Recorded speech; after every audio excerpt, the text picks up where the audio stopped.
Bonjour à toutes et à tous et bienvenue sur Le Pompon, le podcast qui s'intéresse au parcours atypique et inspirant des entreprenantes et entreprenants du Sud-Ouest. Je suis Théo Robache, animateur d'événements et de médias, entrepreneur soucieux du bonheur des autres, désireux d'aller à la rencontre de profils épatants pour vous partager leurs histoires. Au travers de ces rencontres, j'aime comprendre cette vibration si créatrice, si inspirante, si porteuse qui anime mes invités. Quand on la connaît, quand on s'octroie le droit de la vivre plus souvent, alors elle devient régulière et c'est là qu'on tend vers un alignement avec nos besoins. Ce podcast est un mélange de découvertes d'univers, de conseils assimilés à du développement personnel, d'inspiration, de partage d'une vision de la vie plus apaisée et positive. Alors j'espère profondément que ces témoignages pourront vous inspirer. Pour ce nouvel épisode, j'ai le plaisir de recevoir Laure Babin, fondatrice de la marque de basket 100% recyclée Zeta. Laure a rapidement eu envie d'avoir sa propre entreprise et elle a créé Zeta en deuxième année de master à l'IAE de Bordeaux. On revient bien évidemment sur l'aventure de Zeta et sur sa vision à elle, sa vision de l'impact, de la création d'emplois, du partage, son évolution en tant que personne au-delà de la casquette d'entrepreneur engagé. Et on parle de ses projets à venir. Un échange très sympa avec Laure qui a réussi en 2 ans à faire de Zeta une marque incontournable dans le milieu de la basket et à avoir une parole qui porte. Alors je vous souhaite à toutes et à tous une très belle écoute. Salut Laure. Salut Théo. Et merci d'avoir accepté mon invitation. Merci à toi. Je suis très content, ça fait un petit peu de temps qu'on se connaît, en tout cas on se croise et là on fait un épisode, donc très content. Je suis ravie aussi. Est-ce que tu peux te présenter s'il te plaît ? Ouais, je m'appelle Laure, j'ai 25 ans et je suis la fondatrice de Zeta. Zeta, c'est une marque de basket recyclée, fabriquée notamment à partir de raisins. Ouais. C'est à partir de ça qu'on nous a connus et basée à Bordeaux. Yes, on est d'ailleurs dans le jardin du Digital Village. Exactement. Je salue Shirley qui doit être là ou pas. Mais... ouais, c'est là que sont implantés nos bureaux. Ouais, exactement. Très chouette. Tu voulais faire quoi quand tu étais petite ? Je voulais être styliste. Ok. Je voulais être styliste, j'adorais dessiner des vêtements, Ouais. J'adore toujours dessiner des vêtements et des chaussures. Ouais. On recevait les catalogues La Redoute à la maison. Les fameux. Ouais, les fameux. La vente à distance. Ouais. Et je dessinais les vêtements, je les découpais et je recréais des tenues. J'adorais ça. J'étais hyper créative, je dessinais beaucoup, je peignais beaucoup. C'était pas toujours glorieux, mais j'adorais ça. Et je voulais être styliste. Et puis après le bac, je me suis rendu compte qu'il fallait monter à Paris pour aller pour faire des études dans la mode. Ouais. Moi, j'étais basée à Angers à l'époque. J'ai grandi à Angers. Et je me suis dit non, c'est trop tôt pour partir à Paris. J'avais 18 ans. C'est peut-être un peu trop spécifique comme domaine, comme secteur. Ouais. Donc, j'ai laissé la mode de côté jusqu'à mes stages dans le commerce, en fait, Ok. où j'ai pu faire des stages dans le textile, dans la chaussure. Yes. Ok. Mais donc, est-ce que en collège, lycée, tu gardes ça en tête ou non Si, ouais. Si, à ce Ça moment-là, tu me- le gardes quand même en tête. C'est vraiment à 18 ans où tu te dis. Ouais, exactement. On va ok. dire que j'y pense tout le long de mes études, bien sûr. Ouais. Ouais. Ok. Et donc, niveau études, tu arrives à Bordeaux, c'est ça ? Ouais. Pour tes études ? Je fais un BTS en commerce à Angers. Ouais. Et ensuite, je passe les concours de l'IAE et j'arrive à Bordeaux en 2016. Mhm. Exactement, dans cette ville que je ne quitterai plus jamais. Cette chère ville.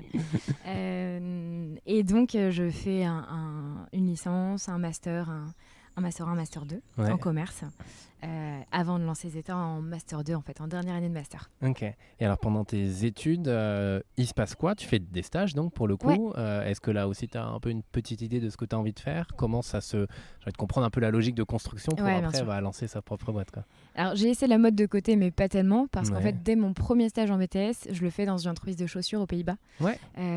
Et ensuite, donc en service client, et je reste responsable service client à distance pendant 2 ans et demi, en fait, en télétravail. C'est-à-dire que j'étais en BTS et ensuite en licence. Et le soir, quand je rentrais des cours, je bossais sur le SAV en français, en anglais, en espagnol. Ok. Ça me faisait un petit complément de... Enfin, c'était un job étudiant pour moi, Ouais, clairement. Ça m'a permis d'être calée sur le SAV. Ouais. De comprendre aussi un peu la stratégie de marque d'une entreprise de chaussures. Oui, c'était déjà une entreprise de chaussures. Ouais, c'était une entreprise de chaussures. Finalement, c'était plus ou moins écrit. Et ouais, j'apprends énormément pendant ces 2 ans et demi où je bosse en télétravail finalement avec cette boîte hollandaise. Et en deuxième année de BTS, je fais un stage à Paris dans la mode, dans le textile.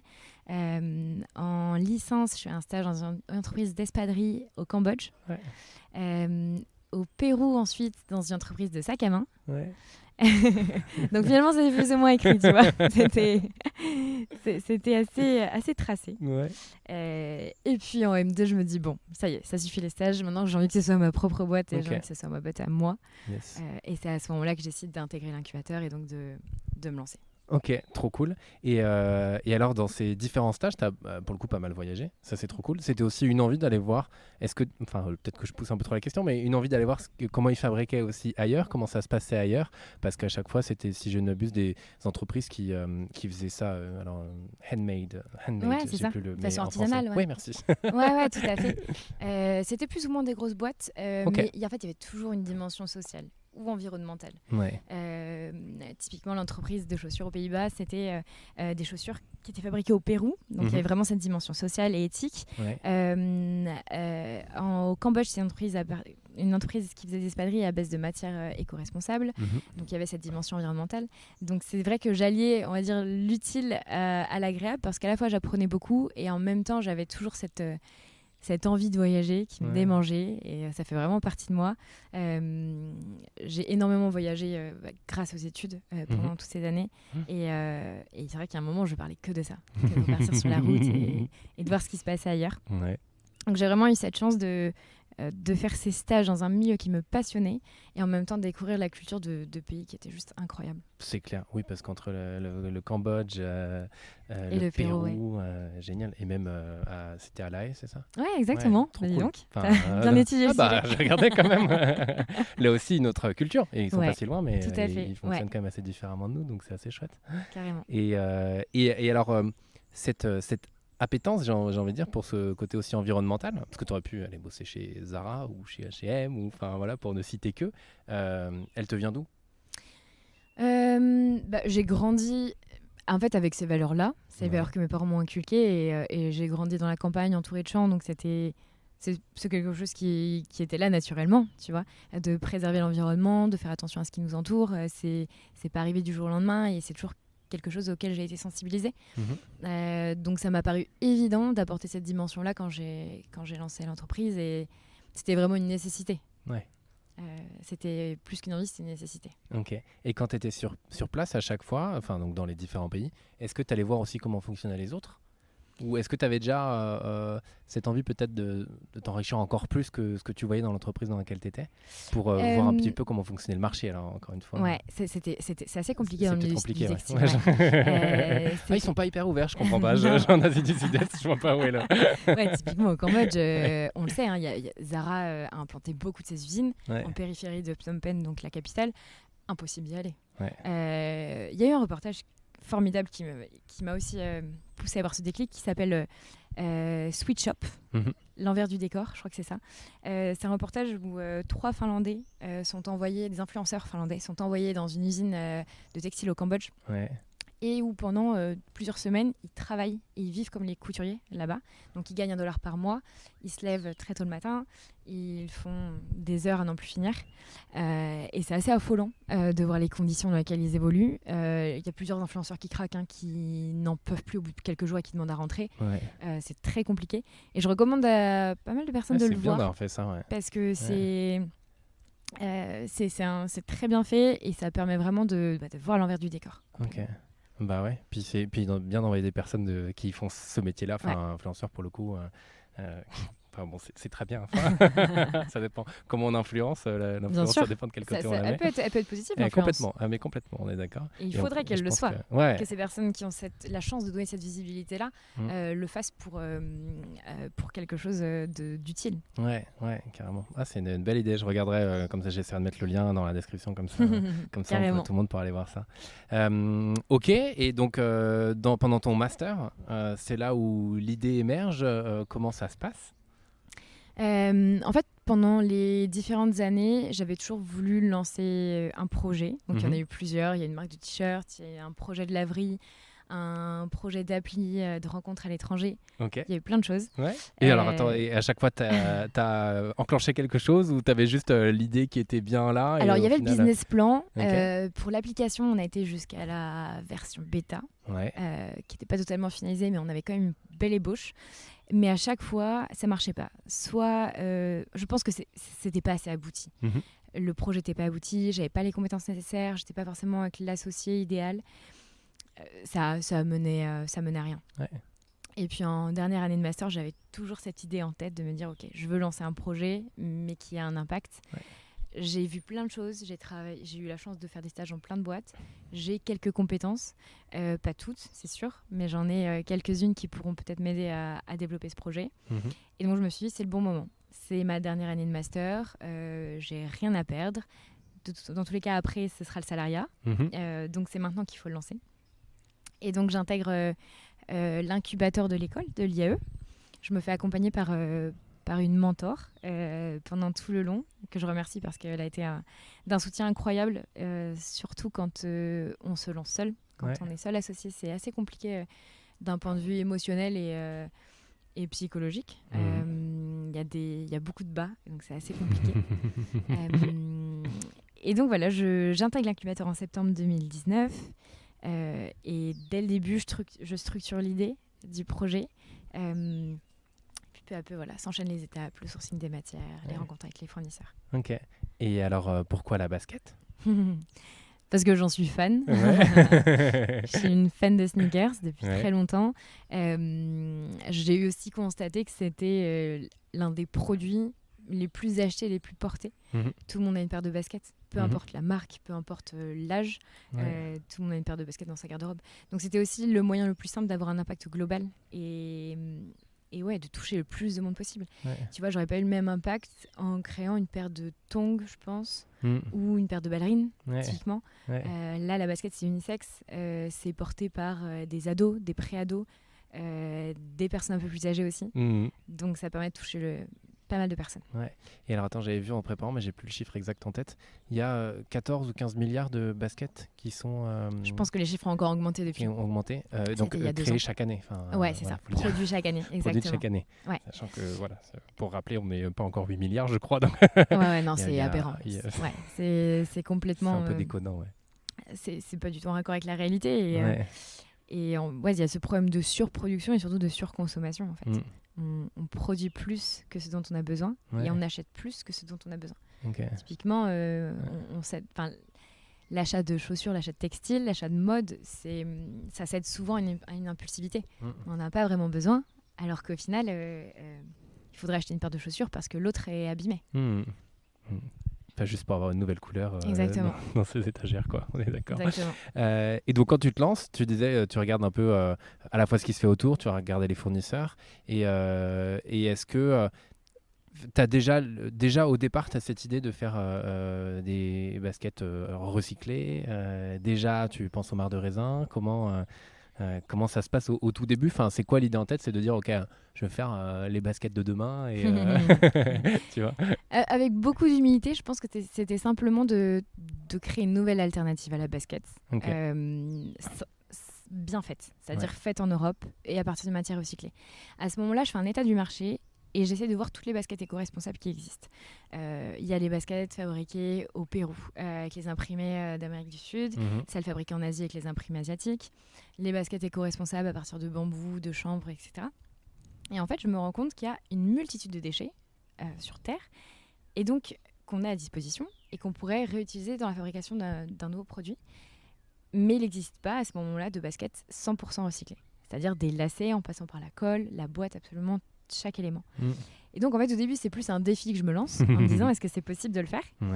Et puis peu à peu donc je source les matériaux un par un. C'est très long, c'est un travail de fourmi. Mais c'est vraiment, je me dis, ça va être mon axe différenciant par rapport à d'autres marques. C'est comme ça que je vais pouvoir me démarquer. Et donc une fois que j'ai sourcé la majorité des matériaux, je fais un listing des usines au Portugal. Donc j'en trouve plusieurs. J'en trouve 3 en fait au final avant de me rendre sur place. Parce que je me rends compte très vite que échanger par mail, c'est pas ce qui va... C'est pas attendre je me fais piquer par les moustiques. On est en extérieur, c'est normal. Tu m'as vu réagir rapidement. Depuis tout à l'heure, j'essaie d'être discrète aussi. Mais... c'est l'extérieur, c'est le jeu. C'est ça. Et pour le coup, alors attends, je rajoute, mais si je ne m'abuse, votre jardin est fait par Arnaud Ferrer. Ou tu sais... Bon, bah, Le d'accord. jardinier Exactement, voilà, Je qui connais est pas son nom, permaculteur j'avoue. et que j'ai reçu sur le pompon aussi, parce qu'il est Ah, permaculteur et il habite à génial. Bordeaux. Ouais. Ah, c'est Et rigolo. donc on a la fait tout un coïncidence. épisode sur la permaculture. Et donc, Bref. il gère notre formidable potager. Exactement. Et donc je dirais de mettre des plantes anti-moustiques. Merci l'accueil. Donc pardon, pendant que je me, pendant que je me grattais, tu étais en train de parler des usines au Portugal. Ah non, c'est bon, moi on continue, ça me va. Et donc je repère en fait 3 usines, 3 fournisseurs, 3 usines de confection au Portugal. Donc je me rends sur place parce que je me rends compte que ça va pas être possible d'échanger davantage par mail. Ouais. Donc voilà, je loue la voiture pour faire le tour des usines. Je prends mon billet d'avion Bordeaux-Porto. Je contacte un hôte sur Couchsurfing pour dormir chez l'habitant, parce qu'à un moment-là, j'avais plus de ressources. Ouais, mais d'ailleurs, tu as fait un post il n'y a pas très longtemps pour le coup, où il y a quelques mois, je sais plus, comme quoi tu avais 200 € en poche pour aller là-bas. Parce que cette anecdote, j'en parle pas souvent. Ouais. Et en fait, j'en ai parlé lors d'un dîner avec des potes. Mais ils m'ont dit, mais il faut que tu le racontes parce qu'en vrai, elle est hyper inspirante. Et je m'en étais pas spécialement rendu compte parce que je le mets pas en avant. Mais l'anecdote est drôle. C'est-à-dire qu'à ce moment-là, quand j'ai loué la voiture, quand j'ai pris le billet d'avion, il me reste plus assez pour la chambre d'hôtel. Ouais. J'étais étudiante et j'avais pas énormément de finances à l'époque. Et du coup, il me restait l'option Couchsurfing. Donc dormir chez l'habitant et dormir sur le canapé d'un hôte. Et j'ai rencontré un Portugais incroyable, Raphaël, d'une 40aine d'années. Et j'ai passé les 3 meilleurs jours de mes courts séjours à Porto, on va dire. Ouais. C'était incroyable. On a beaucoup ri, il m'a fait visiter tout Porto, c'était génial. Trop chouette. Et donc comme quoi, il n'y a pas forcément besoin d'avoir beaucoup pour se lancer. Ouais. Moi, c'était une conclusion qui est intéressante aussi, je trouve, parce que c'est vrai. Alors je m'auto-fais le discours là pour l'entendre aussi, mais qu'on n'a pas toujours besoin de moyens, de gros moyens au départ pour lancer un projet. Ouais. Je dis pas qu'après, bien sûr qu'on a besoin d'argent pour lancer sa boîte, mais je veux dire qu'au lancement, quand on a besoin de tester l'idée, quand il faut voir si ça peut fonctionner, c'est de la débrouille. Ouais. C'est uniquement de la débrouille. Clairement. Et donc j'arrive au Portugal, je rencontre ces 3 usines. Et en fait, la première que je rencontre, c'est un véritable coup de cœur. Autant pour les artisans que pour l'histoire. Le papa qui a fondé ça il y a plus de 30 ans, son fils qui l'a rejoint, la qualité de la confection, leur vision des choses, parce qu'ils comprennent très vite que l'idée c'est de faire du 0 déchet et du 100% recyclé. Et ça, tous ne l'ont pas compris. Et donc c'est bien qu'ils le comprennent vite parce qu'ils adhèrent ou ils adhèrent pas. Quoi. Exactement. Ouais. Et c'est eux qui me disent... Alors, moi, d'un autre côté, j'en attendais beaucoup aussi, parce que finalement, ils ont beaucoup de demandes de la part de marques, et j'étais pas sûre qu'ils veulent travailler avec moi. Ouais. Et puis finalement, à la fin de mon séjour à Porto, je rentre à Bordeaux, et je lui dis, Thierry, écoute, j'ai envie qu'on travaille ensemble. Il me dit, c'est OK de notre côté, on a bien vu à quel point tu étais motivé, investi, et on a envie de travailler avec toi aussi. Et là, c'est incroyable. Explosion de joie, quoi. Même si rien n'est fait, on sait que rien n'est fait. Tu te dis, bon, au moins, je suis plus toute seule. Ouais. Et vraiment, j'ai cette équipe incroyable d'artisans passionnés derrière qui vont m'accompagner. Ouais, surtout qui te font confiance. Ouais, c'est ça. En te connaissant, alors vous avez fait des échanges de mails, là, c'est la première fois que tu les vois en vrai, et ils te font confiance alors qu'il y a encore... rien de concret, et en même temps c'est normal parce que c'est les artisans, mais et tu vois, moi je suis pas sûre qu'à leur place je me serais fait confiance parce que j'avais 21 ans, j'avais aucune expérience dans la chaussure, c'était mon stage aux Pays-Bas, et je suis arrivée avec des dessins, si tu avais vu les dessins. Mais vraiment on fait au feutre, scanner, parce qu'à l'époque je maîtrisais pas Illustrator ou InDesign. C'était un sketch. Énorme. Mais maintenant, ils les ont accrochés, ces dessins, dans les bureaux. C'est assez drôle, ils en rient. Mais c'est vrai qu'à l'époque, fallait percevoir le projet derrière, parce qu'il n'était pas tout à fait visible. Mais c'est génial. Parce que c'est cool aussi, derrière tout ça, c'est d'y aller motivé avec cette vision aussi des choses et cette envie énorme de créer quelque chose de nouveau. Et donc, ça fonctionne, quoi. Ouais, tout à fait. Ça, c'est hyper chouette de t'avoir fait confiance. Ok, donc trop cool. Donc, tu trouves ton usine au Portugal. Ouais. Et après, il se passe quoi ? Donc là, on est en 2018. Fin 2019. Fin 2019, pardon. Ouais, début 2020. Ouais. Et donc là, on commence à travailler ensemble sur le prototype. Donc, on fait acheminer les matières qu'on a sourcées. On modélise les dessins jusqu'au prototype. Je le reçois au printemps, en plein pendant le confinement. Donc, en fait, mars, il me semble. Ok. Donc je le teste, je le reteste chez moi dans mon jardin. J'ai la chance d'habiter à la campagne chez mes parents, donc en fait on avait des grands espaces de forêt, donc on a pu faire des grandes balades et sortir un peu plus loin de la zone que prévu. Effectivement. Et donc tester les chaussures. Faire un maximum de pas. C'est ça, exactement. Et donc, en parallèle, je commence à préparer la campagne Ulule, Ouais. qui sera lancée en septembre 2020. Yes. C'est ça. Ouais. Et alors, je reviens un tout petit peu en arrière, mais sur tu sourçais les matières, mais au départ, tu te dis, est-ce que tu sais déjà quand tu dis que je vais faire des baskets 100% recyclées, est-ce que tu sais déjà de quoi ça va être fait exactement comme matière et puis comment se passe tout le processus de recherche quoi en fait, Ouais. parce que si ça n'existe pas, c'est qu'il faut le créer et ça vient qui, comment on le fait, enfin, t'as quand même tout ça. Ouais, je savais. Ce qui était le plus compliqué, c'était de trouver la matière pour l'extérieur de la chaussure, Ok. ce qu'on appelle la tige, parce qu'il me fallait vraiment un élément différenciant. Mhm. Donc au début, on teste avec ce qu'on appelle du cuir, mais c'est pas vraiment du cuir, une matière Ouais. en pomme. Ouais. Ça marche pas, au niveau de la confection, ça fonctionne pas, c'est trop épais, ça marche pas, donc on abandonne très vite l'idée. Puis je continue mes recherches. Et puis j'avais repéré le fameux fournisseur de cuir de raisin. Mhm. Je l'avais repéré depuis un moment, mais il répondait pas aux mails. Ok. Donc on l'harcèle, jusqu'à fin 2019 où il nous répond enfin en nous disant qu'il est OK pour nous envoyer un échantillon. Il avait eu tellement de demandes qu'il était obligé de faire un peu le tri. Ouais. On reçoit l'échantillon, on fait les tests et ça fonctionne. C'est canon. Et à ce moment-là, on se dit que ça va être la matière qui va... la matière phare du produit. Ok. Et puis en plus, le raisin pour une marque bordelaise, Stylé. c'est parfait. On aime. C'est parfait. Et donc, on se lance sur le raisin. Ouais. Ok, trop cool. Et le raisin, tu sais d'où il vient? Ouais. Est-ce que limite tu t'es dit tiens, ce serait trop cool d'avoir tel château ou tel avec qui travailler quoi? Ouais, donc l'entreprise est basée à Milan, donc il s'approvisionne avec du raisin qui vient des vignes aux alentours, Ouais. donc dans la région de Milan. On a posé la question au début de s'approvisionner avec nos vignes locales en fait, dans la région bordelaise. Bien sûr, on est riche On est de... équipé. C'est ça. Et en fait, pour eux, c'était trop compliqué parce que leur système d'approvisionnement est déjà hyper bien mené. Il aurait fallu refaire des tests. Ok. En termes d'approvisionnement, ça demandait aussi La logistique. la logistique, plus d'impact carbone. Ouais. Donc on s'est dit, bon, on va laisser ça comme ça. Ouais. Et pour ta question sur les châteaux, on n'a pas voulu pousser plus que ça avec le raisin parce que déjà dans l'idée, on se disait qu'il allait falloir se diversifier avec d'autres matières. Mhm. C'est-à-dire qu'à chaque collection, on revalorise un autre déchet.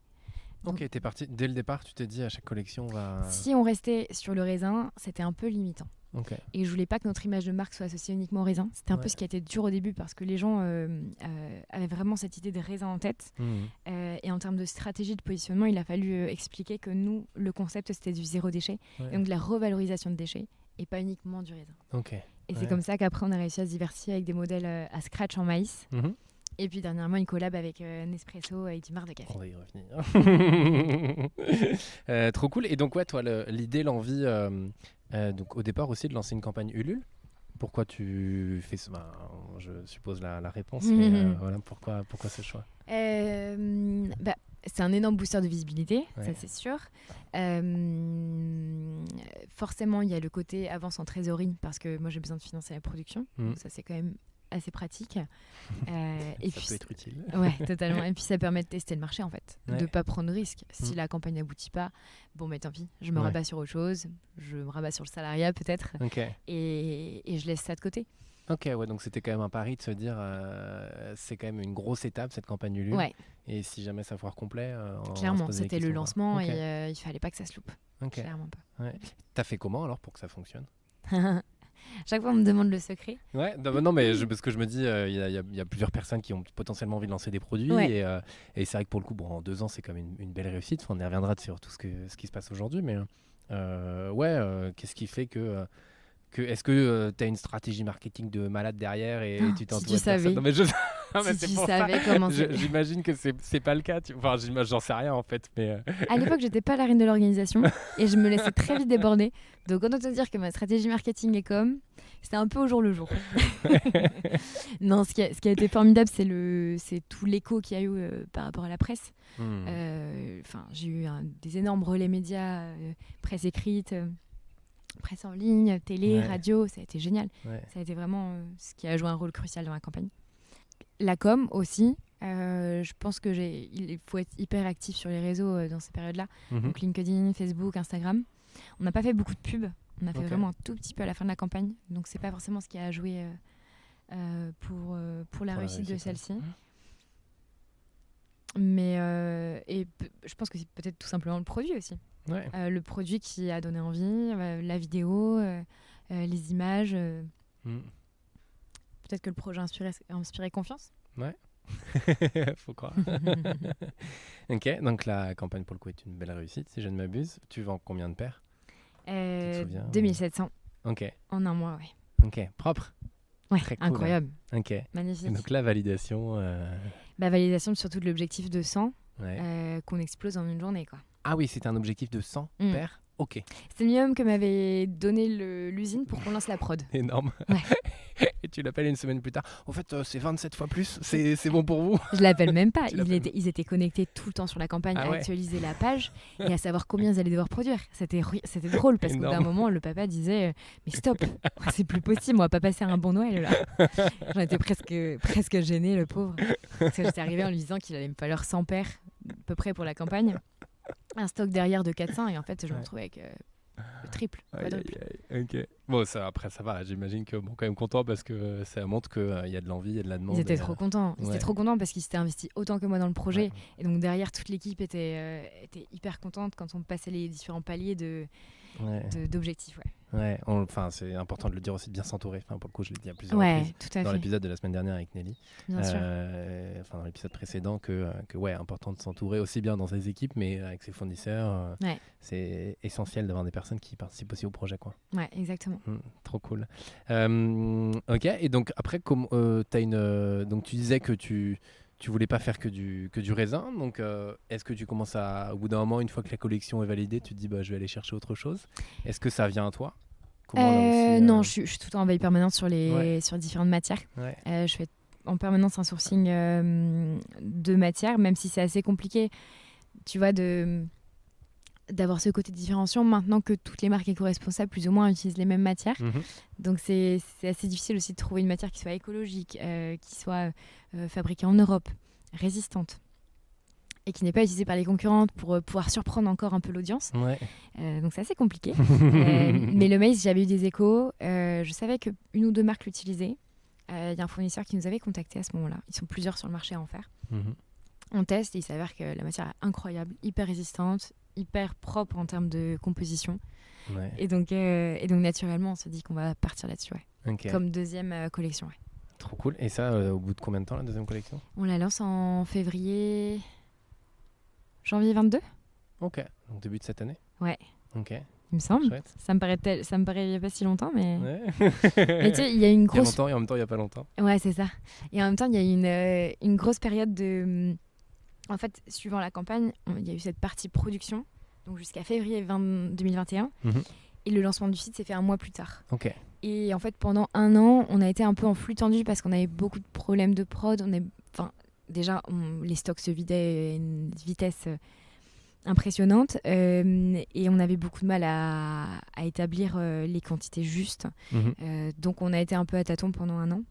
Puis Covid aussi, quand même. Et période Covid, exactement. Bien sûr. Ça a quand même un petit impact. Bien sûr, sur tout le reste. tout à fait. L'atelier travaillait en sous-effectif, il y avait moins de personnel, bien sûr. Et donc, puis on était peu aussi dans l'équipe. Maintenant, on est quasiment 7 et à l'époque, on était 2.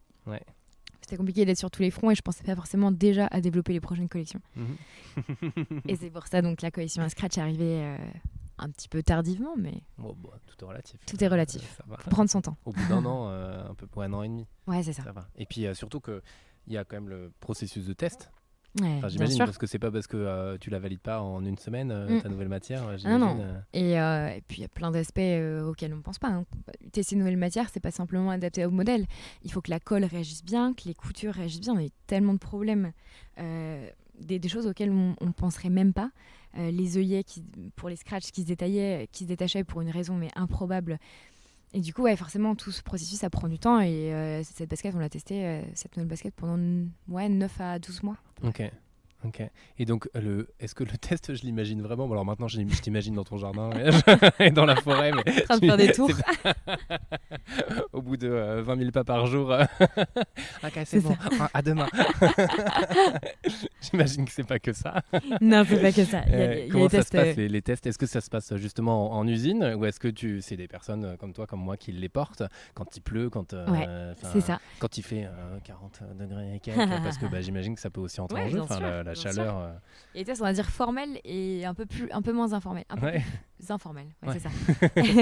On va dire qu'il y a cette partie où je commence à les tester. Mhm. Où il faut vraiment que je les porte tous les jours, peu importe les conditions. Donc sous la pluie, quand il fait chaud, avec chaussettes, sans chaussettes, absolument tout le temps. Ok. Pour voir comment ça tient, comment ça réagit. Et en même temps, en parallèle, on les envoie au CTCP, qui est le centre portugais de la chaussure, qui va lui faire passer une batterie de tests vraiment plus technique et voilà, qui va nous permettre d'avoir un compte rendu sur les matières, sur le comportement de la chaussure soumise à différentes épreuves, on va dire. Ok. Et aujourd'hui, tu parles beaucoup du Portugal, effectivement, parce que ils sont un peu les kings en termes de fabrication de chaussures, Ouais. si je ne m'abuse. Tout à fait. Et donc, vous êtes à la fois France, Portugal et Italie, c'est ça? C'est ça, ouais. Donc, et ça, tu as toujours aussi voulu avoir cette proximité? Ouais. L'Italie, c'est pour nos 2 matières premières, donc maïs et raisin. Ouais. Et le Portugal pour tous les autres composants. Donc on est vraiment dans un périmètre hyper proche, en circuit court, très court même. On essaie à chaque fois d'avoir l'impact carbone le plus faible possible, que ce soit en termes de logistique, en termes de sourcing de matière. Et ça, c'est hyper important. Ouais. Même j'avais lu aussi que tu avais des propositions pour en vendre loin, pour ne pas dire à l'autre bout du monde, genre en Australie, et que tu voulais pas. Ouais, c'était une marketplace qui nous avait contacté, une grosse marketplace qui s'appelle Wolf & Major, je vais donner le nom, et en fait qui nous proposait d'être revendus sur la plateforme en échange d'une commission et qui nous expliquait que donc les pays les pays où il y a le plus de trafic, c'était États-Unis et Australie. Et en fait, depuis la fin de la campagne Ulule, on a stoppé les expéditions par voie aérienne, donc hors Europe. Ouais. On expédie uniquement en Europe par camion ou en vélo. En région parisienne, on le fait depuis peu. Yes. Et donc, en fait, ça nous paraissait juste impensable à ce moment-là de bosser avec cette marketplace. Ouais. Même si je t'avoue qu'à ce moment-là, on s'est quand même posé la question. Parce que forcément, ils nous promettaient un chiffre d'affaires assez important. On a besoin de ça pour grandir et pour développer de nouveaux projets. Ouais. Et d'un autre côté, on s'est dit, bon, est-ce qu'il ne faudrait pas rester en raccord avec ses valeurs et se concentrer sur l'Europe parce qu'il y a déjà suffisamment à faire. Et donc, on a pris la décision de refuser leur offre. Ok. Et il n'y a pas moyen de faire par bateau? Alors, c'est pas forcément... est-ce que c'est mieux ou pas? Quand c'est de l'expédition individuelle, c'est compliqué. Ouais. Tu vois, on n'est pas du tout fermé à l'idée d'avoir une boutique aux États-Unis. On nous a fait déjà plusieurs offres, enfin des revendeurs. Mais dans ces cas-là, on enverra par bateau et ce sera... une grosse quantité. Ouais, c'est ça, exactement. Tout sera stocké au même endroit. Là, c'était vraiment de l'expédition individuelle. Donc, en fait, si tu veux, tu envoies par avion, ça arrive à New York. Ouais. Et ensuite, s'il faut que ça parte en Californie, tu as encore de l'avion. Ouais, pour juste une personne. Pour juste une paire, en fait, ça me paraît ridicule. Surtout quand ça a été pensé un circuit court, tu vois. Ouais. En fait, ça vient gâcher tout le processus derrière. Ouais, complètement. Et toi, rapidement, tu as voulu te dire on vend au-delà de la France? Ou tu as voulu d'abord dire on s'installe bien en France et après on va ailleurs? Ou non, tout de suite tu as pensé à Europe, quoi? Ça s'est fait progressivement. Il y a eu la France, ensuite Belgique, la Suisse beaucoup, qui ont été très friands des produits. Ça s'est vraiment fait progressivement. Et maintenant, peu à peu, on réussit on le voit, hein, les commandes, elles sont en croissance, on va dire, en Allemagne, en Espagne, aux Pays-Bas aussi. Ok, cool. Donc, petit à petit, on va presque réussir à cocher tous les pays d'Europe. On a eu République tchèque, on a eu Bulgarie. Cool. Ça arrive progressivement. Okay. Et donc, ouais, l'objectif, c'est de se déployer en Europe. Ouais, cool. Et ça s'est toujours appelé Zeta Shoes? Au départ, c'était juste Zeta. C'est Zeta. Alors, mais c'est le site qui est Zeta Shoes. Ouais, exactement. Okay.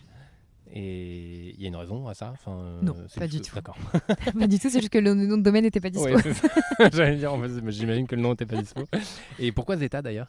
C'est un dérivé de la fonction 0 en maths. D'accord. Donc pour 0 déchet. Oh là là, ouais, c'est un peu tiré par les cheveux, mais... Non, mais... Moi, je trouve que ça se retient vite, c'est joli. Ouais, oui, bah oui. Moi, j'aime C'est bien le en tout cas, en principal. Non, toute bah, c'est le objectivité. principal, clairement. On me demande parfois pourquoi le pompon. Bah voilà, parce que j'aime bien aussi. Enfin, voilà, il n'y a pas non plus d'avoir besoin de 40 explications. Et donc, on en a déjà parlé un petit peu, mais effectivement, le mar de café, cette fois-ci, est Ouais. arrivé avec le projet Reground avec Ouais, Nespresso. exactement. Comment ça s'est passé? Très simplement, ça s'est passé, c'était juste après la campagne Ulule, donc fin 2020. Ouais. Donc Guillaume Leconf, qui m'écrit sur Qui est LinkedIn. le PDG PDG de Monde. PDG Monde de Nespresso. Ouais, de Nespresso, qui est basé en Suisse. Ouais. Qui m'écrit un message très simple en me disant écoute, j'ai vu les baskets en raisin, je trouve ça trop chouette, tu veux essayer avec du café? On en a à disposition, entre autres. C'est un truc qu'on connaît, voilà, si besoin, on en a. Et à ce moment-là, je dis super, mais en fait, on n'a pas les compétences pour. On n'a jamais fait de R&D. Pour l'instant, les matières qu'on achète, on s'approvisionne auprès des fournisseurs en Italie. Il n'y a pas de cuir de café sur le marché. On ne sait pas comment faire. Et il me dit écoute, je te mets en contact avec les bonnes personnes chez Nespresso. Il faut qu'on essaye. Et donc de là, on échange beaucoup avec les équipes produits chez Nespresso. Et on commence à contacter tous les labos, tous les fournisseurs en Europe de matières un peu, innovantes. Ouais. Donc tous ceux qui font du cuir de raisin, de maïs, tous ceux qui ont un laboratoire en interne, qui seraient capables en fait de lancer de la R&D. On en contacte une douzaine et tout le monde nous répond que ça va prendre des années, que c'est impossible. Ouais. Donc je commence un peu à perdre espoir. Et puis en naviguant, en cherchant un peu sur Internet, je me rends compte qu'un des fournisseurs a un blog et que dans une des lignes, dans un article de blog, il écrit qu'il a fait des tests il y a quelques années avec du mar de café. Okay. Et ça s'arrête là. Et je le contacte et je lui dis, mais si vous avez fait des tests et que vous êtes OK pour les reprendre, il faut absolument qu'on s'appelle et qu'on échange. Parce qu'on a un projet un peu fou de faire des baskets en café et on a besoin de vous. Ouais. Et puis, il faut croire que j'étais assez convaincante parce qu'ils ont accepté de se lancer avec nous. Okay. Ils se sont lancés dans la R&D pendant quasiment 1 an. Ah ouais. Ça a été très long.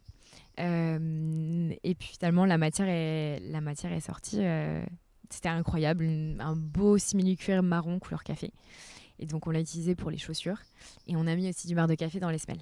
Yes, ok. Et enfin, histoire assez folle. Enfin, bon, t'as fait des posts LinkedIn aussi qui ont donné une visibilité, j'imagine, assez sympa.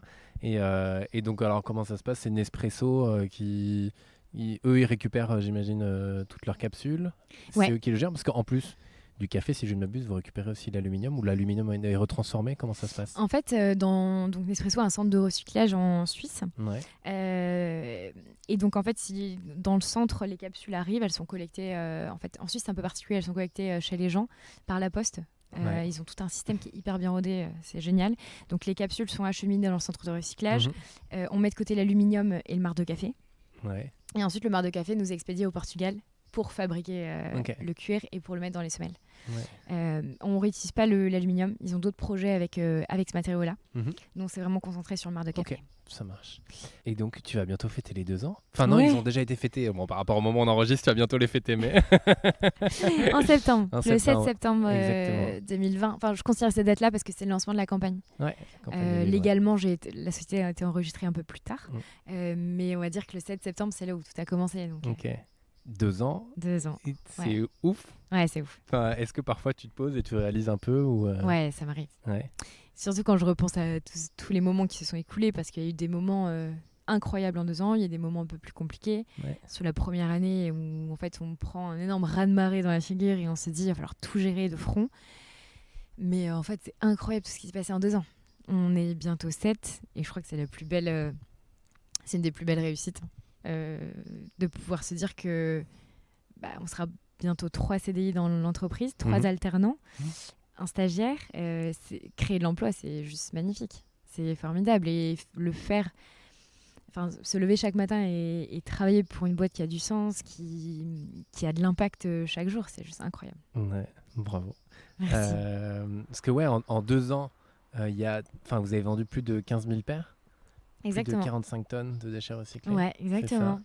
C'est énorme, là aussi. Enfin, ça, même les 45 ont dû être dépassés. Je ne sais plus de quand date ces chiffres-là. C'est possible que le site ne soit pas à jour. D'accord. C'est possible que ce ne soit pas à jour, mais c'est un peu plus de 45 tonnes, c'est ça. 15 000 paires de chaussures. C'est dingue de se dire qu'elle se balade comme ça un peu partout en Europe. Ça t'arrive de croiser des gens dans la rue? Ouais, à Bordeaux. En plus, à Bordeaux, j'imagine. Il y en a quelques-uns qui en ont. Figure-toi que pas si souvent. Au final. Ah ouais, ok. J'ai vu une personne à Péberlan, un monsieur que j'ai pas osé aller voir, qui avait une paire de millésimes.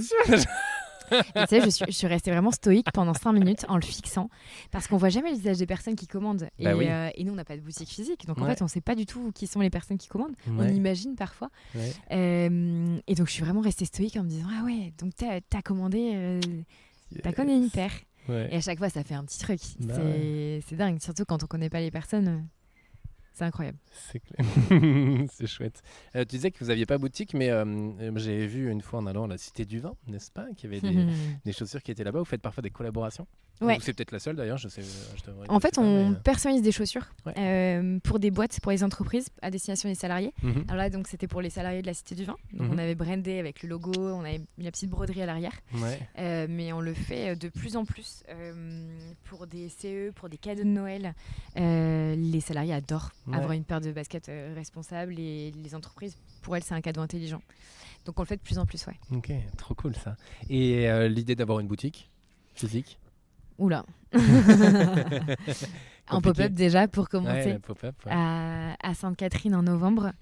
Ça va être chouette. Pendant 15 jours, on aura un lieu un peu hybride entre boutique et endroit de pédagogie, sensibilisation, je sais pas trop comment l'appeler, tiers-lieu, où on va organiser plein d'ateliers, plein de conférences.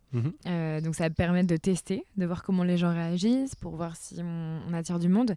Mais une boutique physique, c'est beaucoup de travail, beaucoup de contraintes et beaucoup de charges. Et nous, à l'origine, on est DNVB. On compte en rester une. Attends, t'as dit DNVB? Ouais. Ça veut dire quoi? Digital Native Vertical Brand. Ok, d'accord. Ça veut dire que c'est une entreprise qui a commencé avec de la vente en ligne, qui a commencé avec du B2C et de la vente en ligne, Ok. Qui peut faire du B2B, mais qui a commencé comme ça. Ok. Et donc vous comptez rester digital. Exactement. Et alors pour le coup, ça fait 2 ans et de plus en plus, t'interviens, on te voit. Après, j'étais dans mon réseau aussi, donc ça joue. Mais alors à Change Now, on te voit prendre la parole aussi régulièrement pour partager tout ce que tu fais. Pourquoi tu fais ça? Pourquoi je fais ça? Peut-être pour montrer que c'est possible. J'avoue. J'adore. On n'a pas l'image, enfin moi je l'ai, mais c'est en mode mais attends, mais quelle question et pourquoi? Tout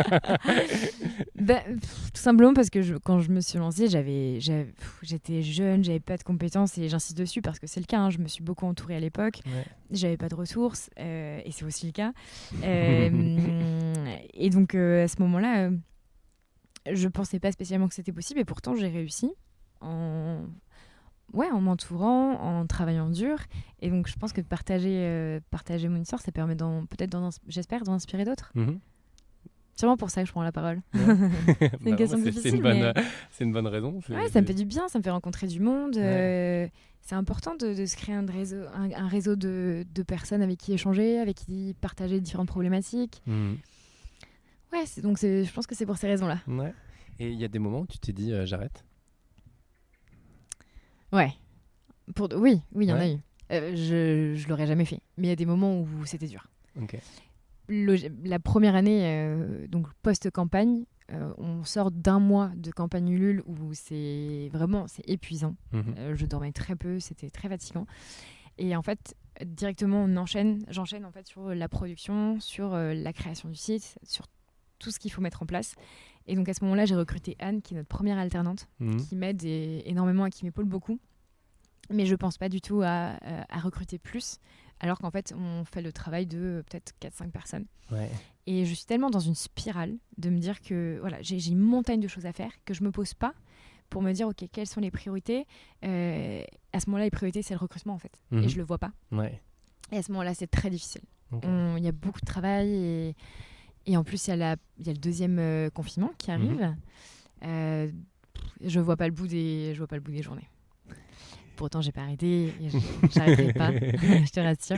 Mais oui, je pense que on se pose toujours la question quand on est dans un moment difficile, quand on a l'impression qu'on va pas s'en sortir. Et dans ce cas, tu fais comment? Tu te rattaches à quoi? Bah non, mais enfin, je te pose la question pour le Si, coup, si.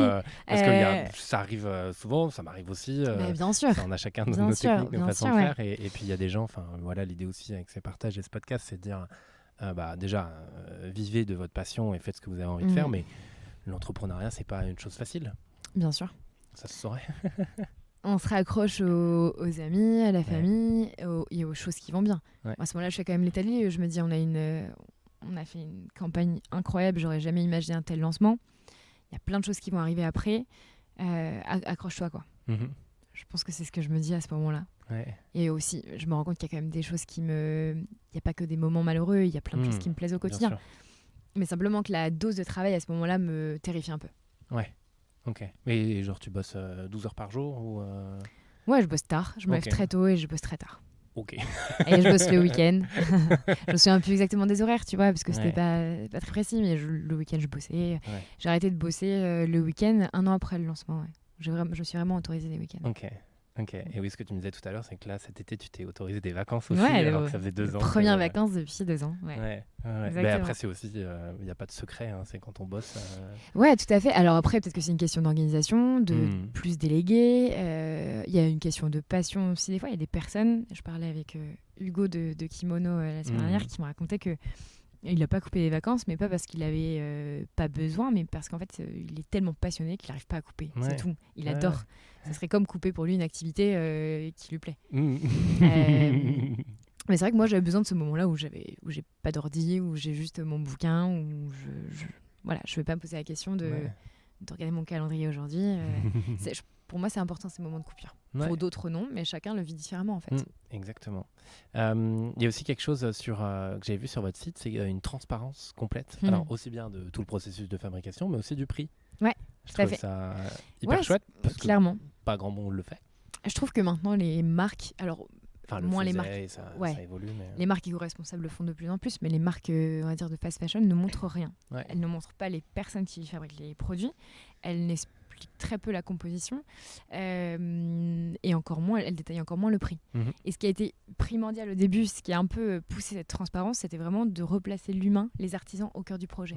Parce qu'en fait, je me suis très vite rendu compte que sans eux, j'étais rien. C'est eux qui les fabriquent, c'est eux qui permettent à ce projet de vivre. Et donc, en fait, c'était important de mettre un nom et un visage sur tous ces artisans. Et c'est pour ça qu'on inscrit leur prénom sur le site, parce que ça semble essentiel. En fait. et on détaille aussi le prix pour être le plus transparent possible et pour expliquer qu'on ne fait pas des marges démesurées, que le prix, pour vous, il peut être... le prix pour le client, il peut être important, mais au final, derrière, c'est le prix des matières premières qui est élevé, le prix de la fabrication. Donc voilà, il faut expliquer pour que le client comprenne. Sachant que vous faites des marges à 2, c'est ça. C'est ça. C'est donc le double ou la moitié. Je sais la pas moitié. On dit. Alors qu'en général. En général, on est aux alentours de 7, 8, 9, suivant les marques. Ce qui est énorme. Il y a des marques de basket, Nike, Adidas, qui vont produire un modèle pour 5 €. Ouais. Voilà, ça fait Quand peur. tu vois le prix en c'est ça. boutique Et tu te dis que forcément, sur la chaîne, il y a forcément quelqu'un qui en pâtit. Oui. Si un prix comme ça, tu peux pas payer dignement des salariés, des ouvriers. Tu m'étonnes qu'ils sponsorisent tout le monde. Ils ont le budget derrière pour le faire quand on vend. Totalement. Ok, waouh. Et est-ce que tu vois, toi, déjà en 2 ans, en si peu de temps, que ça bouge dans la mode et ça bouge lentement, ça bouge rapidement Non, on le voit de plus en plus. Alors, j'ai énormément de marques qui se lancent et c'est tant mieux, que ce soit sur de la basket ou dans un autre registre. Tant mieux parce qu'il faut que ça bouge et il faut que ça devienne une norme en fait, que le consommateur il se pose plus la question de se dire est-ce que je vais acheter un produit de fast fashion ou un produit éco-responsable, mais que de lui-même il aille s'interroger sur la composition, sur la traçabilité, sur la marque en général. Et on sent que ça bouge, on sent que les consommateurs même sont plus à même, ils sont davantage renseignés, ils sont davantage éduqués et il y a davantage de marques, donc davantage d'offres aussi. Ouais. Et après, est-ce que vous, alors je sais pas comment ça fonctionne, est-ce que en tant que chef d'entreprise et avec d'autres marques, vous regrouper pour, je sais pas, je vais jusqu'au bout de mon idée, mais aller au ministère de l'économie ou je sais pas et dire en fait, nous, marque française qui produisons ici, on devrait être soit plus mis en avant ou plus aidé ou en tout cas aussi changer le spectre parce que ça va, ce que vous faites, ce que tu fais, ça va au-delà de ta propre marque. Hein. L'idée, c'est de changer un modèle complet, une façon de fonctionner tout à fait. plus largement. Est-ce que ça, vous le faites ? Est-ce que tu as le temps de le faire aussi hein ? C'est pas que... Ouais, il y a des marques qui étaient à l'initiative de ça. Je pense, et je crois que c'est Loom qui était à l'initiative du mouvement En mode climat. C'est un regroupement de marques, justement, qui essayent de se réunir pour dénoncer en fait le manque de considération peut-être du ministère ou du gouvernement sur ce qu'elles font. Et ouais, il y en a de plus en plus. Alors nous, on ne prend pas forcément le temps de le faire, on manque de temps. Mais les marques essayent de se fédérer et de se regrouper pour mettre des choses en place. Ouais, cool. Et tu parlais tout à l'heure de la mentor que tu as pu avoir quand tu étais à l'IAE. Est-ce qu'il y a d'autres personnes qui t'ont inspiré pour entreprendre ?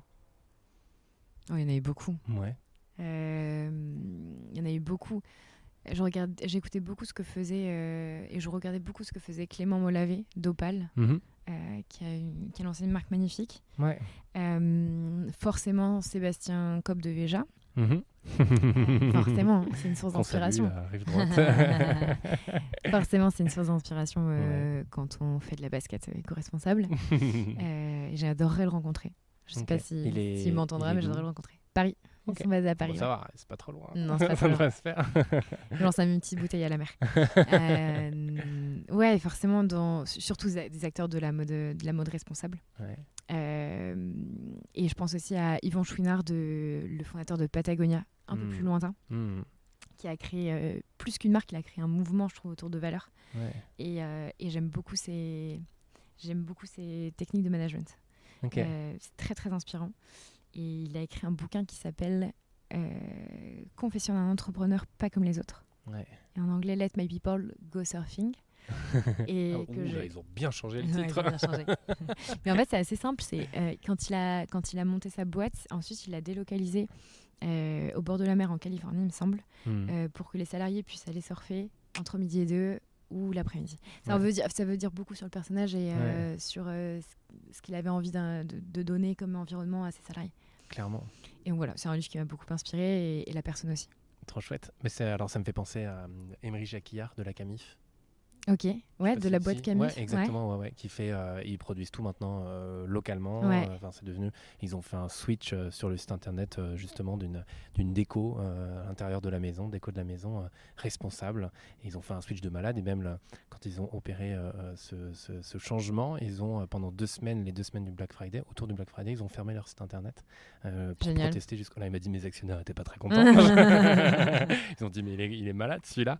Et en vrai pour protester contre ça et bon, ça n'a pas eu d'impact sur les ventes. C'est fort c'est costaud, comme opération. Ouais, c'est assez fort. Et alors les autres années, ils ont gardé le site ouvert, mais ils n'ont pas fait le Black Friday. Mais voilà, je trouve que ça me fait penser à des personnes comme ça, des figures qui font bouger les lignes aussi de l'intérieur. Quoi. Et quand il y a des grosses boîtes, c'est bien de le faire. Bon, alors, Patagonia, ça a commencé petit, j'imagine, et ça a grandi au fur et à mesure, mais... Ah, bien sûr, c'est aussi à ces grosses boîtes de montrer le mouvement. Hein. Complètement. C'est pas qu'aux petits. Ouais. Si on avait des grosses boîtes éco-responsables, ce serait cool. Ça change petit à petit. On essaye.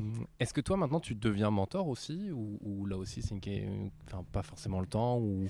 J'essaie de temps en temps, quand on me sollicite sur LinkedIn, par exemple, pour des conseils de lancement de boîte. Okay. Alors, j'ai pas la science infuse et je peux pas répondre à tout. Mais je l'ai fait, un peu moins en ce moment, mais je l'ai fait beaucoup au début. On s'appelait 30 minutes et j'essayais de voir sur quel sujet je pouvais aider. Ouais. Et je donnerai des cours à la rentrée. Allez, cool. À l'IAE, là où j'ai étudié. Yes. Mais donc, on peut pas vraiment parler de mentor à part entière, mais j'essaie de... tu transmets quand même. Ouais, c'est ça. Ouais. Et des cours sur quoi ? Ça va être du management international. Ok. Dans une groupe non, si tu veux, c'est une classe de management international et ça va être un cours... je sais pas vraiment le nom, mais une étude de cas sur laquelle ils vont devoir bosser sur la stratégie Et donc, voilà, accompagnement sur l'étude de cas. Ouais, ok. Encore, je m'y C'était prépare. rigolo. Comme tu vois, c'est Mais pas tout à fait au ça, point. moi, je prépare. J'ai échangé la dernière fois avec Victoria Guillaume, donc du podcast Nouvel Oeil, qui me disait qu'elle mettait une demi-journée à préparer ses interviews, et moi, c'est plutôt une demi-heure avant. Je dis un petit delta. Chacun sa méthode. Exactement, chacun sa méthode. Moi, comme ça reste bien frais dans la tête et j'ai tout vu. Et elle m'a dit, vraiment deux méthodes complètement différentes. C'était assez rigolo. Qu'est-ce que je veux dire, mince, c'est quoi la suite? Parce que c'est marrant parce que tu parles de ce master en international. Est-ce que c'est d'aller plus à l'international justement? On en parlait tout à l'heure, mais ouais, quelle est la suite? Même si ça fait que 2 ans, mais il y a quand même Il y a plein de projets. Il y a une vision. Ouais, bien plus, sûr, plus il long terme. y a plein de projets.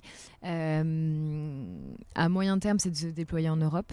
On commence déjà bien à le faire avec le B2B parce qu'on commence à avoir un petit réseau de distributeurs un peu partout. Mais même d'ailleurs, excuse-moi de te couper, le Instagram c'est en anglais. Je crois que Oui, la description est en anglais. Ouais, on switch depuis Donc la collab avec Nespresso parce qu'on a eu beaucoup d'internationaux. Oui, donc ça montre quand même le switch aussi. Quoi. Ouais, tout à fait. Et donc on essaie de détailler le réseau de distributeurs. Mm-hmm. On a un commercial qui nous accompagne sur le sujet. D'augmenter toujours la présence online, le déploiement du digital, pardon. Digital, c'est pas mal. Le mélange de la toile et du digital. De continuer les collabs. Ouais. Avec des marques de mode. Cette fois, on a une super collab pour septembre 2023. Qui va être incroyable. Trop cool. Donc j'ai hâte d'accélérer le développement produit aussi. On va pas assez vite à mon goût. Il y a plein de projets d'accessoires, donc de chaussettes, d'autres modèles de sneakers un peu plus affirmés, un peu plus masculines, plus running, qui sont en projet, qui sont en cours de développement. Donc ça fait déjà pas mal. Le projet court, moyen, long terme. C'est déjà chouette, c'est déjà très cool. Non, il y a plein de choses qui vont arriver dans les 3 prochaines années. Ouais. Ok, trop chouette. Et donc là, tu disais que vous êtes 7 alors 6 à la rentrée et potentiellement 7, ouais. Okay. On cherche la 7e personne. Ok, en post CDI, CDD ou stage, la dernière. Ok, d'accord, trop cool. Et je t'ai pas demandé, mais à partir de quand t'as recruté ta première personne? En CDI ou en alternance? Ah, bonne question. Oh, le CDI, enfin les deux ont de l'impact, mais le CDI quand même. CDI quand même, c'était un moment fort. Ça claque. Et ben c'était cette année. C'était en début d'année. Camille, c'est une amie de longue date de l'IAE qui a fait un parcours en expertise comptable, qui m'a donné dans un cabinet de conseil. Un jour, qui est venu me voir et qui m'a dit mais j'en ai marre de ce que je fais. Elle est hyper engagée. Elle m'a dit j'adore ce que tu fais, j'ai envie de m'investir à tes côtés. Et donc pendant plus ou moins 1 an, elle a bossé en freelance chez Zeta. Et avant de se rendre compte qu'en fait c'est ce qu'elle avait envie de faire. Et du coup elle a signé on a signé son premier CDI en mai 2020. Trop cool. Ouais. J'adore. 22. C'était il n'y a pas si longtemps finalement. C'était il n'y a pas si longtemps et on signera le 2e à l'automne. Yes, bravo. T'aurais quoi comme conseil à donner à celles et ceux qui ont envie de se lancer, qui ont parfois la petite voix et qui n'osent pas encore y aller? Bah, qu'il n'y a pas plus beau métier que celui d'entrepreneur. Ça, c'est sûr. Ce qui est génial dans ce job, c'est que en fait, on fait jamais la même chose. Ça peut être autant du développement produit, des relations fournisseurs, des relations clients, de la prospection, de la logistique, de la finance, de la communication avec la presse. En fait, c'est tellement varié qu'on s'ennuie pas. Faut pas avoir peur de se lancer. Du moins, faut les laisser de côté. Oui, parce que de la peur, c'est normal, il y en a. C'est normal. C'est normal et tout le monde... En fait, c'est tout à fait normal d'avoir peur, mais il faut les laisser de côté et surtout aller au bout des choses et se donner les moyens de réussir. Il faut aller rencontrer ses fournisseurs, il faut aller rencontrer ses clients, il faut aller au bout de ses idées et ne pas les faire à moitié. Ça, c'est hyper important. Bien s'organiser, tout rédiger à l'écrit. Qu'est-ce que je l'ai pas fait au début. Ça, maintenant je me rends compte, des fois il y a des choses qui me manquent parce qu'on se dit non mais je m'en souviens, et en fait il faut absolument tout rédiger et tout trier dès le début dans des dossiers. Là-dessus, j'étais assez rigoureuse, mais il y a des choses encore, quand j'étais au téléphone avec quelqu'un ou avec un fournisseur, je me disais non, ça c'est bon, je l'ai dans la tête. Bon, en fait, 2 ans après, on l'a plus, hein, clairement. Donc... moi, souvent 2 heures après, je l'ai même plus dans la tête en disant « Oh là là !» Et j'étais là, putain, mais tu savais qu'il fallait noter ça et tu l'as pas fait, pourtant tu te connais. Non, mais clairement, là, en fait, il faut tout rédiger, tout noter à l'écrit. Ouais. Et puis, le dernier conseil, c'est évidemment bien s'entourer. Surtout quand on est seul associé, seul à mener le projet. C'est impossible de tout faire tout seul. Et surtout qu'il y a des compétences qui manquent. C'est indéniable. Et il ne faut pas avoir peur d'aller voir les copains. Si on a des copains bons en chiffres, si on a des copains bons en com, en graphisme, il faut aller les voir. Ou aller voir des structures. Des couveuses, des incubateurs, des accélérateurs. Demander des subventions. Faire des concours qui permettent de donner de la visibilité. Ouais. Il y a plein de choses à faire. Ouais. Mais il faut pas s'isoler et ne pas rester seul. Et toi, tu n'as pas voulu te faire alors, tu as été incubé au départ, mais tu n'as pas voulu te faire accélérer derrière ou continuer de l'accompagnement Après l'incubateur étudiant, j'ai intégré un autre incubateur à Bordeaux, plus tourné vers la tech et le développement. On est resté quasiment 1 an. Et en fait, naturellement, au bout de l'année, à la fin de l'année, ils m'ont demandé est-ce que tu veux renouveler et je leur ai dit en fait, je crois pas parce que j'ai l'impression que c'est le moment c'est le moment où il faut que je vole de mes propres ailes. Ouais. Et donc à ce moment-là, on a pris nos premiers bureaux en plein centre de Bordeaux. Et en fait, ça s'est très très bien passé. C'était le bon moment et l'équipe a commencé à s'agrandir et finalement, voilà, il n'y avait plus besoin d'accompagnement pour nous. Ouais. Chouette. Qu'est-ce qui t'anime au quotidien?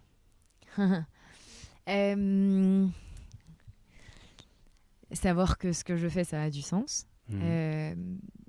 Que je travaille avec des personnes formidables, autant les équipes à Bordeaux, mais aussi les artisans au Portugal. Et de savoir que même si c'est un tout petit impact, j'en ai un quand même. On a vendu 15 000 paires de chaussures. Potentiellement, c'est 15 000 paires de Nike qui n'ont pas été vendues. Ouais. Potentiellement. Rien que ça, c'est avoir un petit impact. Et quand je vois la communauté qu'on réussit à fédérer peu à peu, au bout de 2 ans, je me dis qu'il y a encore plein de choses à faire. Clairement. Est-ce qu'il y a un sujet, ça fait 1 heure qu'on échange tous les deux. Est-ce qu'il y a un sujet sur lequel tu aimerais qu'on revienne ou quelque chose qu'on n'a pas abordé? Tu te dis, ça pourrait être chouette. Je laisse toujours la porte ouverte. Parfois je dis toujours, parfois j'oublie, donc je veux pas non plus m'enflammer, mais j'essaie de ne pas oublier. Parce que on a parlé de ton parcours de mode, de tout ce que vous faites chez Zeta, de la suite, de ce qui va se passer en novembre. Est-ce qu'il y a un sujet, encore une fois, l'idée, les personnes qui écoutent, c'est à la fois des personnes qui sont curieuses, qui entreprennent ou pas d'ailleurs, qui sont parfois juste curieuses. Est-ce que tu as un message de plus à faire passer? Je réfléchis. Oui, non, mais vas-y, t'inquiète pas. Non, mais, comme ça, les personnes peuvent aller se prendre un petit verre d'eau. J'ai dit l'avantage du podcast, c'est que c'est du temps long. Alors ça, je serai toujours là-dessus. Je pense qu'il faut se faire confiance. Peu importe là où ira le projet. Je parle aux personnes qui ont un projet entrepreneurial ou autre. Il faut se faire confiance. J'en avais pas du tout au début où je me suis lancée. De la confiance? Ouais. Ni au niveau pro, ni au niveau perso. Okay. Ça m'a énormément aidé à gagner confiance en moi, ce projet. Autant j'ai développé énormément de compétences. Donc sur le niveau pro, maintenant, je me sens plus à l'aise et plus légitime. Ouais. Et autant sur le niveau perso, ça m'a permis d'être un peu moins timide, de mieux m'exprimer à l'oral, d'étayer mon réseau et ça m'a tout simplement redonné confiance en moi et de me dire que j'étais capable de faire des choses. Ouais. Mais il faut se faire confiance et ça s'acquiert avec le temps. Et c'est pas quelque chose qui est simple, mais on grandira jamais autant que lorsqu'on mène un projet par soi-même. De par toutes les épreuves auxquelles on va devoir faire face, il y a plein de choses qui vont devoir être gérées. Et donc, peu importe si le projet aboutit ou pas, ce sera toujours une source d'apprentissage. Clairement. Et en fait, j'ai une question qui me vient en tête, qui je pense je vais rajouter maintenant à la fin de tous mes podcasts. Donc ça, c'est chouette. Est-ce qu'il y a des sujets sur lesquels on ne te pose jamais des questions, mais tu as quand même envie d'intervenir? Je sais pas si elle est suffisamment claire la question. Est-ce qu'il y a un sujet donc, dont on n'aurait pas parlé ? Ouais. Dont j'aimerais parler. Oui, en fait, c'est vrai que ça ressemble un peu à ma question d'avant. Mais la confiance en soi, okay. si je peux rebondir là-dessus. Ouais, carrément. Okay. La confiance en soi. Non, parce que pour le coup, excuse-moi de te couper, mais c'est vrai qu'on va te poser des questions sur le zéro déchet, sur les co-responsabilités, etc. Bah. Parfois, peut-être, je t'en ai pas posé, mais sur l'entrepreneuriat féminin. On en parle souvent aussi. C'est vrai qu'on n'en a pas trop parlé, mais voilà, à voir. On a encore le temps. Mais ouais, c'est vrai que parfois... on te reçoit dans des endroits, j'imagine, pour ce que tu as fait, ce que tu as créé, mais tu as peut-être envie de prendre la parole sur d'autres choses.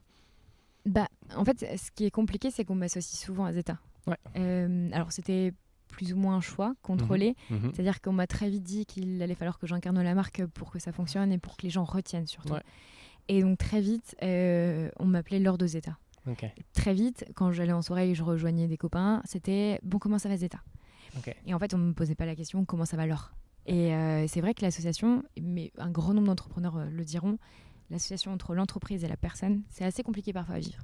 Et parfois, j'aimerais juste qu'on parle de moi en tant que personne et pas en tant que société. Ouais. Et c'est assez compliqué parce qu'en fait, quand tu te mets en avant à travers des posts LinkedIn, à travers des vidéos, à travers des stories, tu l'acceptes plus ou moins. Mais en fait, derrière l'entreprise, il y a surtout une personne. Voilà. Ouais. C'est un point qui me paraît important de souligner et qui fera écho, je pense, à peut-être plusieurs personnes. Ouais. Mais ça me paraît important. Okay. Alors, comment ça va alors? Ça fait c'est bien. Reparti pour une heure. Ça va hyper bien. Ça va hyper bien. C'est l'été, ça va hyper bien. Mais c'est vrai, tu as raison, c'est parfois compliqué. Moi, je me suis posé la question parce qu'effectivement, mon activité, c'est moi. Donc, c'est encore plus... oui, bien sûr. Encore plus corrélé. Ça doit te parler aussi. Ouais, complètement. Bah oui, Théo Dupompon, donc forcément, oui, exactement. ça me parle. Mais comme tu dis, on a aussi joué le jeu, en tout cas, jusqu'à présent, de ce parallèle entre les deux, assez important, quoi. Ok, mais donc oui, tu parlais de la confiance en soi aussi. Importante à nourrir. Ouais, à nourrir et se laisser le temps aussi. J'ai tellement grandi en 2 ans. Je suis plus tout la même personne qu'au début. C'est impressionnant. Ouais. J'ai appris à parler, j'ai gagné en compétences. J'ai appris à dire non aussi. Quand il y avait des choses... Au début, j'acceptais tout ce qu'on me proposait. Au niveau pro, on me proposait des invitations pour aller là, pour aller intervenir, faire des tables rondes, etc. Et je m'épuisais. Et au bout d'un moment, je me suis juste dit en fait non. C'est ok de dire non, il n'y a pas de problème tant que c'est dit de façon intelligente et que voilà, il faut pas non plus trop s'en donner et au risque de se perdre. Ouais. Donc j'ai appris énormément sur moi, sur la personne que j'étais et sur la personne surtout que je veux devenir. Et ouais, la confiance en soi, elle s'acquiert au fil de temps et il faut se laisser le temps de la gagner. C'était la phrase philosophique. Elle est pourrie celle-là. Mais on va plutôt terminer sur l'entrepreneuriat, c'est source d'apprentissage et de confiance en soi. C'est plus joli dit comme ça. Non, mais oui. Mais après, tu as effectivement raison. C'est que confiance en soi, on ne peut pas l'avoir comme on va acheter une baguette chez le boulanger. Ouais. Ça prend du temps et comme je disais, ça se nourrit. Ça a des hauts, tu as beaucoup de bas. Et c'est aussi apprendre de soi dans les bas et comment tu fais pour te relever. Exactement. Donc, il y a plein de rebondir choses. Là-dessus. Exactement. Et est-ce que toi, tu as fait des lectures ou des choses comme ça ou est-ce que... pour le coup, moi, je la nourris à ma manière. Et quelle est ta manière de te la nourrir? Quelle est ma manière de nourrir les podcasts. Alors, un peu moins maintenant. Il y en a eu beaucoup au début, un peu moins maintenant. Je prends moins le temps de le faire. Ouais. Faudrait. Des podcasts sur... Alors, entreprendre dans la mode, beaucoup. Le panier. Ouais. Il faut que je me mette à Vlan. Camille fait que m'en parler. Génial, ouais. Et apparemment, Vlan est très cool. Il faut absolument que je mette. Il est très bon. Des lectures. Alors, pas forcément sur ça. Je suis pas très développement personnel. C'est pas forcément mon truc. Okay.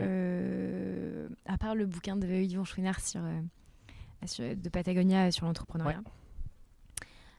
Le sport, moi je trouve que ça aide, le sport. Ça aide à se vider la tête et ça fait, on peut le corréler comme un peu à la confiance en soi, ça permet de se sentir mieux et d'un point de vue physique, mental. Complètement. Donc le sport ça aide. Ouais. C'est ça. Cool. Ok. Moi je crois qu'on est pas mal non, quand même. Je vais arrêter de rebondir sur ce que tu dis. Tu m'as dit il y a du mux, c'était les dernières questions et là il se fout de ma gueule. Non, moi je trouve qu'on était assez... assez synthétique. Ça va, En on a même temps, vu, on en a pas mal parlé. Ouais, là, encore une fois, l'avantage du temps long. Ce qu'on m'avait dit il y a très longtemps, c'était l'épisode 6 avec Clémentine Sarlat, qui me disait on a le luxe sur le podcast d'avoir du temps long. Donc on se paie ce luxe-là. Exactement. Et j'étais assez bavarde, je trouve. C'est l'objectif, quand même. C'est toi qui parle plus que moi, en tout cas dans ce podcast. Trop cool. Et écoute, pour les personnes qui veulent, je rappelle, en novembre, il y a le Pop-Up Store rue Saint-Étienne. Pour les Bordelais. C'est exactement. Même le Parisien de passage. Et même le Parisien. Ou pas que Paris, cool. parce qu'il n'y a pas que de ville. Pour tous les autres de passage à Bordeaux. Parce que c'est chouette aussi en novembre, Bordeaux. S'il pleut pas. Mais même quand il pleut, c'est chouette. Bref. Même quand il pleut. Exactement. Et sinon, le site zeta-chose. Exactement. Ouais. Et te suivre aussi sur LinkedIn quand même, parce que tu partages et tu as une belle communauté. Enfin, tu as un beau personal branding sur LinkedIn. Merci beaucoup là. Merci à toi pour l'invitation. C'était trop cool. À bientôt. À bientôt. Merci à toutes et à tous pour votre écoute. Je suis ravi d'avoir reçu Laure sur le pompon, d'en apprendre plus sur sa marque et surtout sur elle, au-delà de sa boîte. Je le dis souvent, nous votons avec 2 cartes, notre carte d'électeur et notre carte bleue. Alors consommons quand on en a vraiment besoin et consommons responsable. Merci à vous d'écouter le pompon et de suivre cette aventure. Vous pouvez vous abonner sur une plateforme d'écoute pour découvrir tous les nouveaux épisodes, partager, liker, mettre 5 étoiles. C'est comme ça que le pompon se fait connaître, c'est grâce à vous. Alors on se retrouve la semaine prochaine pour un nouvel épisode du pompon. Prenez soin de vous, achetez responsable et faites-vous plaisir. Et les deux sont justement compatibles. Allez, à très vite!